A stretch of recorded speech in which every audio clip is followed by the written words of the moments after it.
નમસ્કાર વિદ્યાર્થી મિત્રો। તો ધોરણ 10 ની અંદર અભ્યાસ કરતા વિદ્યાર્થીઓ માટે આજે વિજ્ઞાનની અંદર રાસાયણિક પ્રક્રિયાઓને આપણે શોર્ટમાં કેવી રીતે યાદ રાખીશું। જે આટલું લાંબુ ચેપ્ટર છે, અમુક વિદ્યાર્થીઓને યાદ રાખવામાં તકલીફ પડતી હોય તો આપણે આ પ્રકારના મેઇન ટોપિક અને મેઇન મુદ્દાને શોર્ટમાં કેવી રીતે યાદ રાખીશું અને મોસ્ટ આઈએમપી ક્વેશ્ચન કયા ટોપિકમાંથી કઈ ખાલી જગ્યા, કયા ખરા ખોટા અથવા કયા પ્રકારના પ્રશ્નો પૂછાશે એની વિશે આપણે ચર્ચા કરીશું। તો સૌપ્રથમ આપણી પાસે જે ટોપિક આવે છે પહેલો જ મેગ્નેશિયમની પટ્ટીવાળીની વાત કરી છે કે મેગ્નેશિયમની પટ્ટી જે તમે જાણો જ છો કે ભાઈ મેગ્નેશિયમની પટ્ટીને કેવી રીતે આપણે એ કરીએ છીએ। તો આપણી પાસે પહેલો જ ટોપિક છે કે મેગ્નેશિયમની પટ્ટીને હવામાં સળગાવતા શું પ્રક્રિયા થાય છે, એટલે કે શું પ્રતિક્રિયા કરે છે એની વાત કરી છે।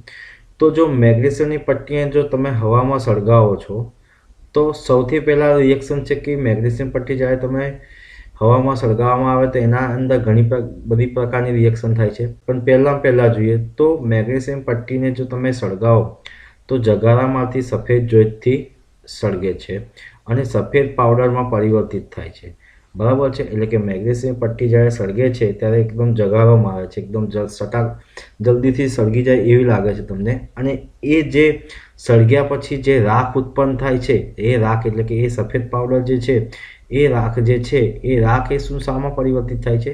સફેદ પાવડરની અંદર પરિવર્તિત થાય છે।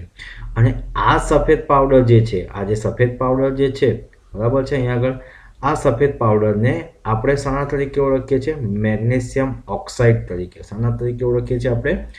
મેગ્નેશિયમ ઓક્સાઇડ તરીકે આપણે ઓળખીએ છીએ। અને જો મેગ્નેશિયમ ઓક્સાઇડ તરીકે જે ઓળખીએ છીએ તો આની રાસાયણિક પ્રક્રિયા કેવી થાય છે એ ચર્ચીએ। તો મેગ્નેશિયમ એટલે કે Mg જે ધાતુ છે, બરાબર છે, હવામાન એટલે કે ઓક્સિજનની હાજરીમાં પ્રક્રિયા થાય છે। આ બંને વચ્ચે પ્રક્રિયા થઈને આપણને શું મળે છે? મેગ્નેશિયમ ઓક્સાઇડ મળે છે। જો અહીંયા રિએક્શન બેલેન્સ કરેલી આપેલી છે પણ આપણે સમજીશું કે મેગ્નેશિયમ જે છે Mg ધાતુ, બરાબર છે, એની અંદર શું ઓક્સિજનના 2 અણુઓ ઉમેરાય છે અને આપણને મળે છે શું? MgO, બરાબર છે।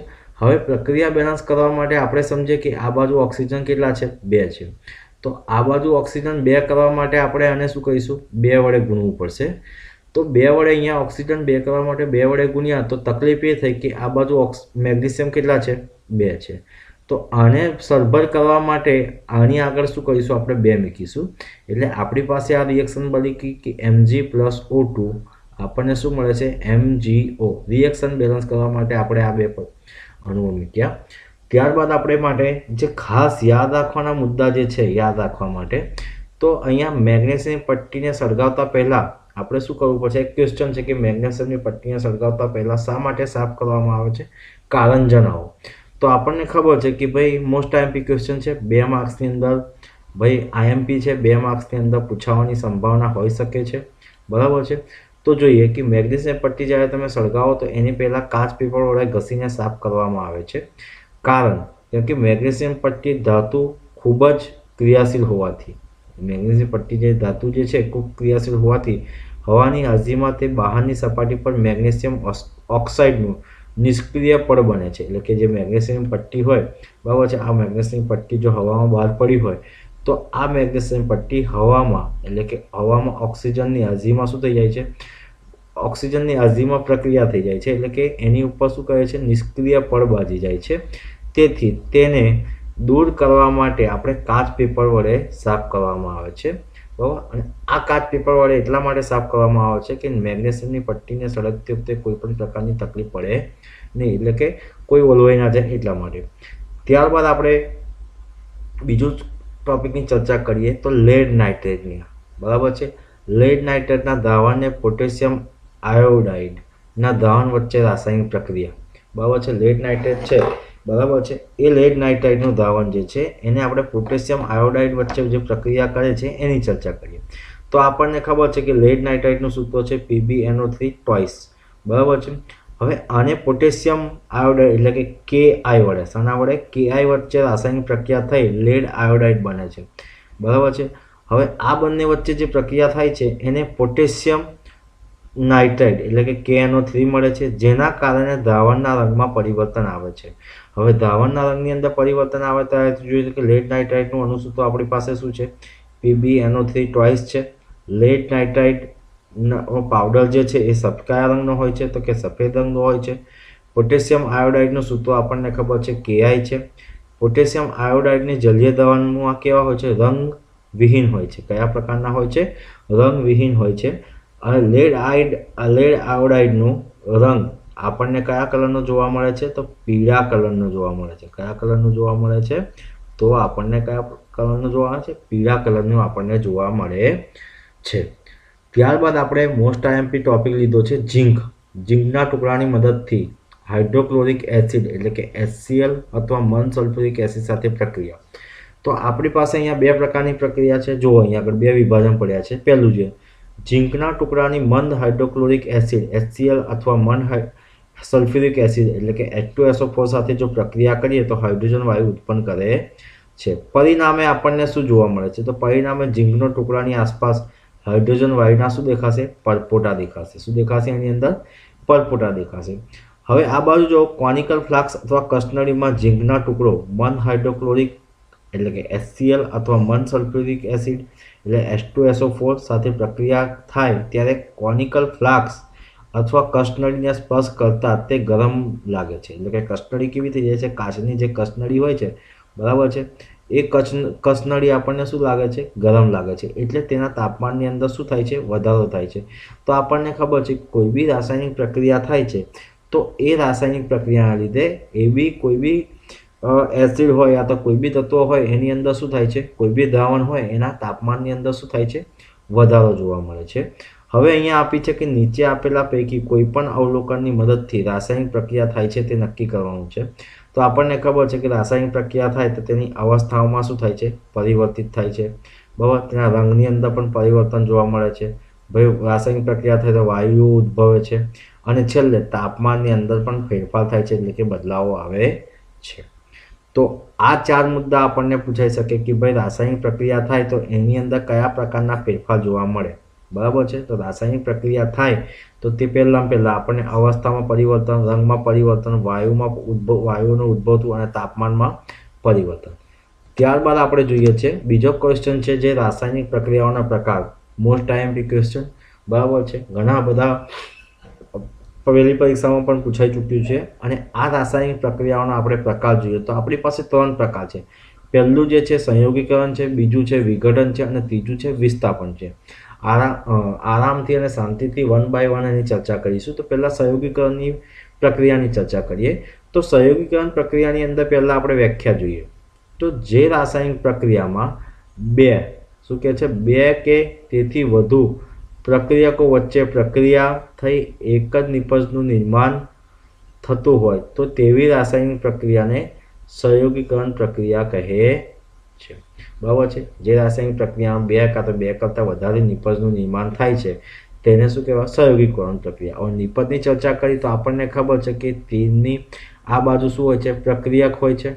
બરાબર છે, આ બાજુ શું હોય છે, પ્રક્રિયક, ને આ બાજુ શું હોય છે, નિપજો હોય છે. એટલે કે જે બાજુ એરો દર્શાવ્યું છે એ દિશામાં શું હોય છે, આપણને નિપજ હોય છે.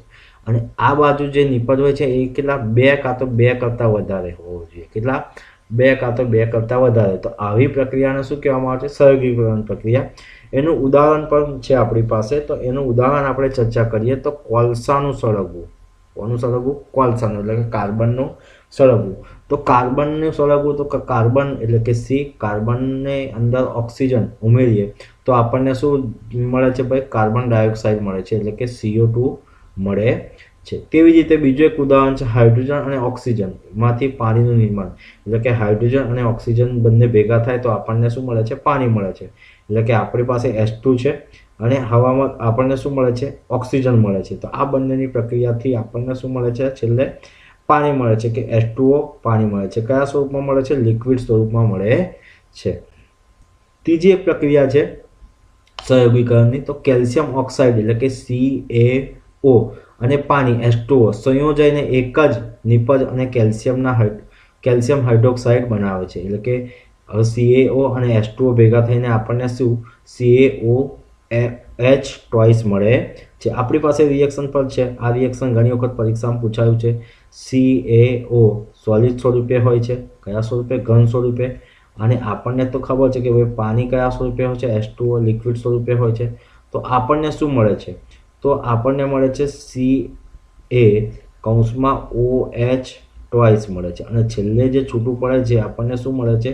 ઉષ્મા મળે છે. તો સહયોગીકરણ પ્રક્રિયાની વ્યાખ્યા આપણને ખબર છે કે જે પ્રક્રિયામાં બે કરતાં વધારે પ્રક્રિયકો ભેગા થઈને એક જ પ્રકારના નિપજનું નિર્માણ કરે તેવી પ્રક્રિયાને શું કહેવામાં આવે છે? સહયોગીકરણ પ્રક્રિયા.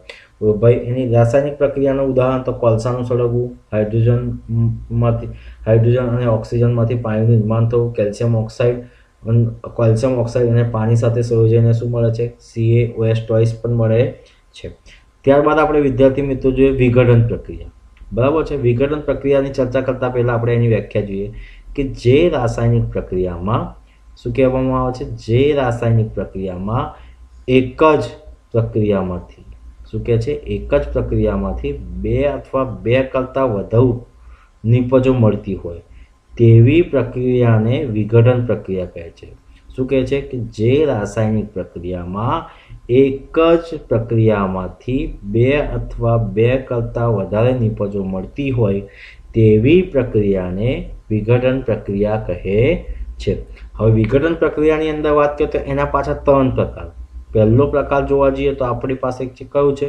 ઉષ્મીય વિઘટન, બીજું છે વિદ્યુતીય વિઘટન અને ત્રીજું છે પ્રકાશીય વિઘટન. કયા પ્રકારની પ્રક્રિયા કહેવામાં આવે છે? પ્રકાશીય વિઘટન પ્રક્રિયા કહેવામાં આવે છે.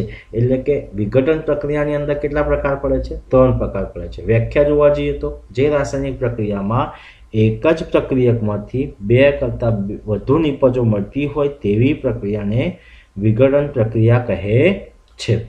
હવે આપણે વાત કરીએ તો વિઘટન પ્રક્રિયાના ત્રણ પ્રકાર. ઉષ્મીય વિઘટન. હવે ઉષ્મીય વિઘટન કોને કહેવામાં આવે છે? તો ચર્ચા કરીએ તો ઉષ્મીય વિઘટનની ઉષ્માની મદદથી કરવામાં આવતી વિઘટન પ્રક્રિયાને ઉષ્મીય વિઘટન પ્રક્રિયા કહે છે. એટલે કે ઉષ્માની મદદથી કરવામાં આવતી વિઘટન પ્રક્રિયાને ઉષ્મીય વિઘટન પ્રક્રિયા કહે છે. ઉદાહરણ આપો આપણી પાસે. તો આપણની પાસે છે FeSO4 એટલે કે ફેરસ સલ્ફેટ. એને ઉષ્મા આપો એટલે કે એને ગરમ કરો તો આપણને Fe2O3 મળે છે અને SO2 સલ્ફર ડાયોક્સાઇડ અને સલ્ફર ટ્રાયોક્સાઇડ છૂટું પડે છે. ત્યારબાદ આવે છે વિદ્યુતીય વિઘટન પ્રક્રિયા. તો વિદ્યુતીય વિઘટન પ્રક્રિયા કોને કહેવામાં આવે છે? તો વિદ્યુત પ્રવાહની મદદથી કરવામાં આવતી વિઘટન પ્રક્રિયાને વિદ્યુતીય વિઘટન પ્રક્રિયા કહે છે. કોની મદદથી કરવામાં? વિદ્યુતીય પ્રવાહની મદદથી કરવામાં આવતી વિઘટન પ્રક્રિયાને વિદ્યુતીય વિઘટન પ્રક્રિયા કહે છે. પ્રક્રિયાની વાત કરીએ તો H2O અને H2O એની અંદર વિદ્યુત પ્રવાહ આપણે લગાડીએ તો આપણને હાઇડ્રોજન અને ઓક્સિજન વાયુ છૂટું પડે છે. તો આ કયા પ્રકારની પ્રક્રિયા થઈ? વિદ્યુત વિઘટન પ્રક્રિયા થઈ. ત્યારબાદ આપણે જોઈએ સૂર્યપ્રકાશની મદદથી. કોની મદદથી? ભાઈ પ્રકાશીય વિઘટન પ્રક્રિયાની વાત કરીએ તો પ્રકાશીય વિઘટન પ્રક્રિયા સૂર્યપ્રકાશની મદદથી કરવામાં આવતી વિઘટન પ્રક્રિયાને પ્રકાશીય વિઘટન પ્રક્રિયા કહે છે. આપણી પાસે રિએક્શન છે AgCl. સૂર્યપ્રકાશની હાજરીમાં પ્રક્રિયા થાય છે તો આપણને શું મળે છે? Ag અને Cl2 એટલે કે ક્લોરાઇડ મળે છે. સિલ્વર અને શું છૂટું પડે છે? ક્લોરાઇડ છૂટું પડે છે. કોની પ્રક્રિયા કરીએ તો AgCl ને સૂર્યપ્રકાશની હાજરીમાં મૂકી દઈએ તો આપણને Ag અને પ્લસ શું મળે છે? Cl2 એટલે કે ક્લોરાઇડ છૂટું પડે છે. તો વિઘટન પ્રક્રિયાની અંદર વાત કરીએ તો કેટલા પ્રકાર છે? ત્રણ પ્રકાર છે. ઉષ્મીય વિઘટન પ્રક્રિયા, વિદ્યુત વિઘટન પ્રક્રિયા અને પ્રકાશીય વિઘટન પ્રક્રિયા. ત્યારબાદ આપણે વાત કરીએ વિસ્થાપન પ્રક્રિયા. તો વિસ્થાપન પ્રક્રિયાની અંદર વાત કરીએ તો એની વ્યાખ્યા પહેલાં જોઈ લઈએ પછી આગળ ચર્ચા કરીએ. તો શું કહે છે? જે રાસાયણિક પ્રક્રિયામાં વધુ સક્રિય ધાતુ ઓછી સક્રિય ધાતુના ક્ષારમાંથી તે ધાતુને દૂર કરે છે તો તેને વિસ્થાપન પ્રક્રિયા કહે છે. શું કહેવામાં આવે છે? જે રાસાયણિક પ્રક્રિયામાં વધુ સક્રિય ધાતુ ઓછી સક્રિય ધાતુના ક્ષારમાંથી તે ધાતુને દૂર કરે છે તેને કઈ પ્રક્રિયા કહેવામાં આવે છે? વિસ્થાપન પ્રક્રિયા કહેવામાં. હવે આપણે જોઈએ કે વિસ્થાપન પ્રક્રિયાના કેટલા પ્રકાર છે? બે પ્રકાર. એક વિસ્થાપન પ્રક્રિયા અને દ્વિવિસ્થાપન પ્રક્રિયા. કઈ? એક વિસ્થાપન અને દ્વિવિસ્થાપન. જે રાસાયણિક પ્રક્રિયામાં વધુ સક્રિય ધાતુ ઓછી સક્રિય ધાતુના ક્ષારમાંથી ધાતુને દૂર કરે છે તેને શું કહેવામાં આવે છે? વિસ્થાપન પ્રક્રિયા કહે છે. ચર્ચા કરીએ આપણે તો Fe ને અંદર CuSO4 ઉમેરીએ તો આપણને FeSO4 મળે છે અને કોપર પણ મળે છે, એટલે કે ફેરસ સલ્ફેટ અને કોપર છૂટું પડે છે. વાત કરીએ અહીંયા ઓછી સક્રિય ધાતુ કોપરનું વધુ સક્રિય ધાતુ Fe વડે વિસ્થાપન થયું કહેવાય. એટલે કે ઓછી સક્રિય ધાતુ કયું છે? ઓછી સક્રિય ધાતુ કોપરનું, વધુ સક્રિય ધાતુ કયું? Fe વડે વિસ્થાપન થયું એમ કહી શકીએ.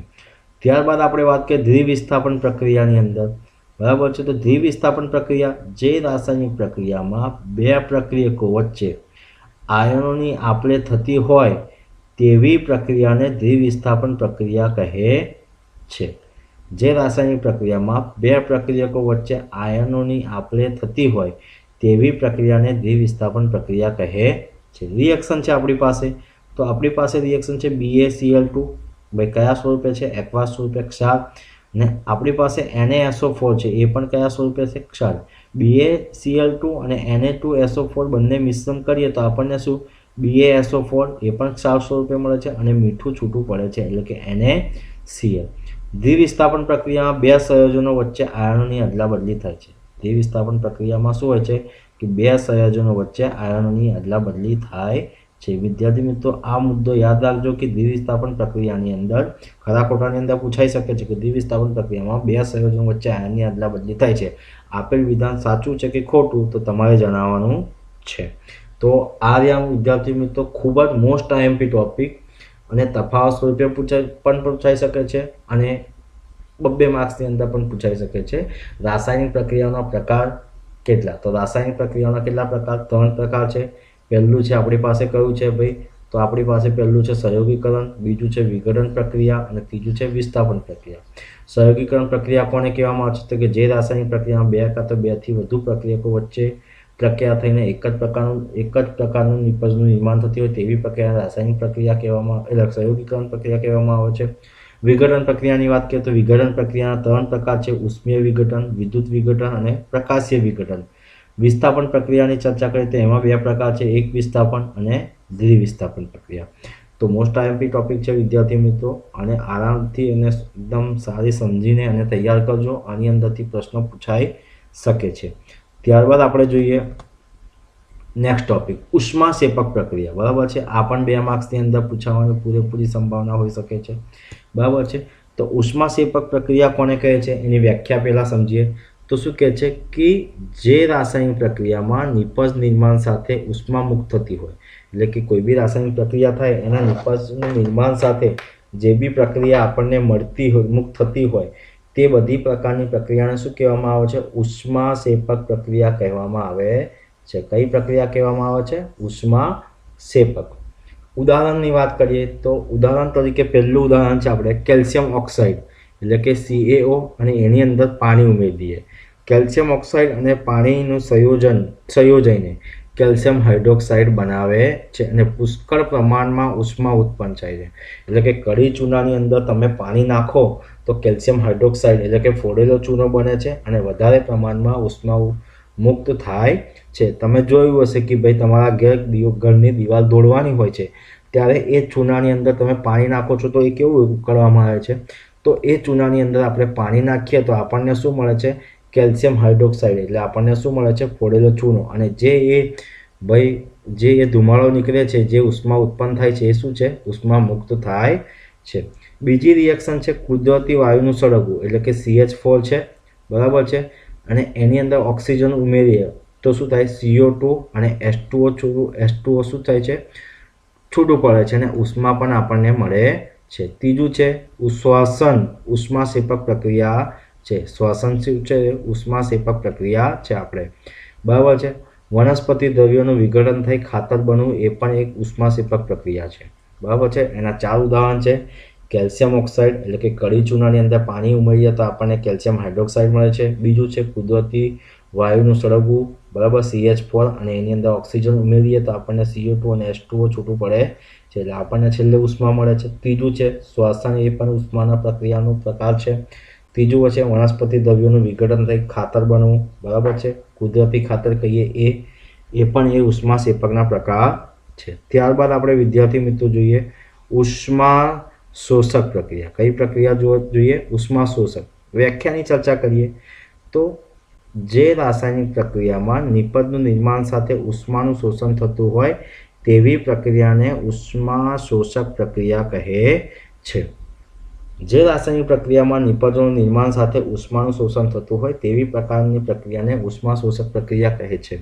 ઉદાહરણની વાત કરીએ આપણે તો બેરિયમ હાઇડ્રોક્સાઇડ અને મેગ્નેશિયમ ક્લોરાઇડ વચ્ચે થતી પ્રક્રિયા દરમિયાન ઉષ્મામાં શું થાય છે? ઘટાડો થાય છે. રિએક્શન પણ આપણે જોઈ લઈએ વિદ્યાર્થી મિત્રો તો BaOH ટ્વાઇસ એટલે બેરિયમ હાઇડ્રોક્સાઇડ અને એની અંદર NH4Cl એમોનિયમ ક્લોરાઇડ સાથે પ્રક્રિયા કરીએ તો આપણને શું મળે છે? BaCl2 અને NH3 મળે છે અને H2 એટલે કે પાણી અને ઉષ્મા છૂટી પડે છે. તો આ રહી ઉષ્મા શોષક પ્રક્રિયાનો પ્રકાર. તો ઉષ્માની વાત કરીએ તો ઉષ્માના બે પ્રકારની પ્રક્રિયા છે, ઉષ્માક્ષેપક અને ઉષ્મા શોષક. આનો તફાવત પણ તમે પૂછાઈ શકે છે. તો 2 માર્ક્સનો ક્વેશ્ચન છે દરેકનો. આના પણ 2 માર્ક્સ છે અને આના પણ 2 માર્ક્સની અંદર પૂછાઈ શકે છે. તફાવત સ્વરૂપે પણ પૂછાઈ શકે છે. તો આરામથી સમજીને તૈયારી કરી લેજો વિદ્યાર્થી મિત્રો. ત્યારબાદ આપણે જોઈએ નેક્સ્ટ ટોપિક ઓક્સિડેશન પ્રક્રિયા અને રિડક્શન પ્રક્રિયા. તફાવત સ્વરૂપે પૂછાય 2 માર્ક્સની અંદર. ખાસ અને ઇઝી ક્વેશ્ચન છે. પહેલાં આપણે વ્યાખ્યા લખી દેવાની. તો જે રાસાયણિક પ્રક્રિયા દરમિયાન પદાર્થનું ઓક્સિજન મેળવે કે હાઇડ્રોજન ગુમાવે તે પ્રક્રિયાને ઓક્સિડેશન પ્રક્રિયા કહે છે. એનો ઓપોઝિટ જે રાસાયણિક પ્રક્રિયા દરમિયાન પદાર્થ ઓક્સિજન ગુમાવે કે હાઇડ્રોજન મેળવે તે પ્રક્રિયાને રિએક્શન પ્રક્રિયા કહે છે. ઉદાહરણ તરીકે આપણે જોઈએ ભાઈ ઓક્સિડેશનની અંદર તો કોપરની અંદર આપણે ઓક્સિજન ઉમેરીએ તો ઉષ્માની હાજરીમાં પ્રક્રિયા થાય તો આપણને શું મળે છે? CuO મળે છે. જ્યારે રિડક્શનની અંદર વાત કરીએ તો કોપર ઓક્સાઇડની અંદર હાઇડ્રોજન ઉમેરીએ અને ઉષ્માની હાજરીમાં પ્રક્રિયા કરીએ તો Cu અને H2O છૂટું પડે છે. ઓક્સિડેશન પ્રક્રિયાની વાત કરીએ તો અહીંયા કોપર ઓક્સિજન મેળવે છે તેથી તેનું ઓક્સિડેશન થયું કહેવાય. રિડક્શનની વાત કરીએ તો અહીંયા કોપર ઓક્સિજન ગુમાવે છે તેથી એને શું કહેવાય? રિડક્શન થયું તેમ કહેવાય છે. તો આ રહ્યું ઓક્સિડેશન પ્રક્રિયા અને રિડક્શન પ્રક્રિયા, બરાબર છે. 2 માર્ક્સની અંદર તફાવત સ્વરૂપે પણ પૂછાઈ શકે છે અથવા વ્યાખ્યા સ્વરૂપે પણ પૂછાઈ શકે કે ઓક્સિડેશન પ્રક્રિયા અને રિડક્શન પ્રક્રિયાની વ્યાખ્યા આપો અને એક ઉદાહરણ સાથે જણાવો તો આપણને આ રીતે પણ આપણે લખી શકીએ છે. ત્યારબાદ આપણી પાસે નેક્સ્ટ ક્વેશ્ચન છે ક્ષારણ, બરાબર છે. 3 માર્ક્સની અંદર પૂછવાની પૂરેપૂરી સંભાવના. તો ક્ષારણ એટલે શું?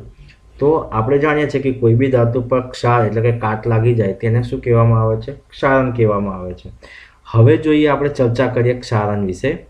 તો જ્યારે ધાતુ પર તેની આસપાસના પદાર્થો જેવા કે ભેજ, એસિડ વગેરેની અસર થાય ત્યારે તે ધાતુનું ક્ષયન થયું કહેવાય છે. હવે આ ક્ષયન થયું કહેવાય, આ ક્ષયનને શું કહેવામાં આવે છે? ક્ષારણ કહેવામાં આવે છે. એટલે કાટ લાગી ગયું એવું કહેવામાં આવે છે, બરાબર છે. જ્યારે લોખંડ કાટ લાગે છે ત્યારે તેના પર લાલાશ પડતી કથ્થાઈ રંગના પાવડરનું આવરણ જામી જાય છે. જો અહીંયા લોખંડ છે લાલાશ પડતી કથ્થાઈ રંગનું આવરણ જામી જાય છે, બરાબર છે. ચાંદી તથા તાંબાના ક્ષાર ત્યારે ચાંદી પર કાળા રંગના, તાંબા પર લીલા રંગનું સ્તર જામી જાય છે. ચાંદી છે જે છે ને કાળા રંગનું અને લીલા રંગનું દેખાય, બરાબર છે. એ ક્ષારણના કારણે મોટર કારના ભાગો, પુલ, લોખંડ, પાટા, જહાજ તેમજ એવી વસ્તુઓ કે જે ખાસ કરીને લોખંડની ધાતુની બનેલી હોય છે તેને નુકસાન ના થાય તેથી તેના લોખંડનું ક્ષારણ એ ગંભીર સમસ્યા છે. તો આ સમસ્યાને રોકવા માટે શું કરે છે? લોકો કલર લગાવી દે છે. શું લગાવી દે છે? કલર લગાવી દે છે. જો અહીંયા જહાજની અંદર છે ને કાટ લાગી ગઈ છે ને, બરાબર, આ મોટર જૂની ગાડી અને પુલોની અંદર આવું તમને જોવા જોશે તમારી ઘરની. તો આ બધા શું છે? કાટ લાગેલું કહેવાય છે, ક્ષારણ થયું કહેવાય. ત્યારબાદ આપણે નેક્સ્ટ ટોપિક જોઈએ લાસ્ટ, ખોરાપણું. કયું? ખોરાપણું. જ્યારે તેલ અથવા ચરબીનું ઓક્સિડેશન થાય ત્યારે ખોરું થયું જાય છે અને તેની વાસ તથા સ્વાદ બદલાઈ જાય છે. આ ક્રિયાને શું કહેવામાં આવે છે? ખોરાપણું કહે છે. સામાન્ય રીતે ચરબીયુક્ત તેમજ તેલી ખોરાકમાં ઓક્સિડેશન પ્રતિકારક કરે તો તેવા પદાર્થો ઉમેરવામાં આવે છે જેને એન્ટીઓક્સિડન્ટ પદાર્થ કહે છે. ખોરાકને હવાચુસ્ત બંધ પાત્રમાં રાખવાથી તેનું ઓક્સિડેશન ધીમું થવાથી ખોરાપણું અટકે છે.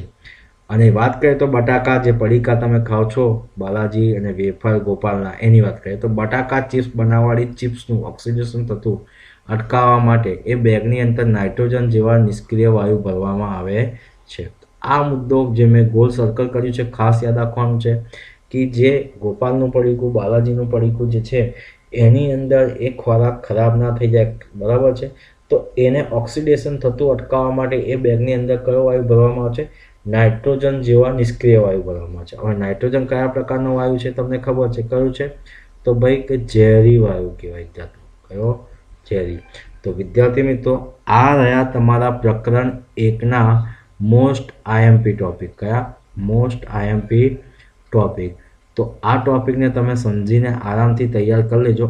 આટલા ટોપિકની અંદરથી 2 માર્ક્સનો એક ક્વેશ્ચન બોર્ડની પરીક્ષામાં ફાઇનલ પૂછાશે, બરાબર છે.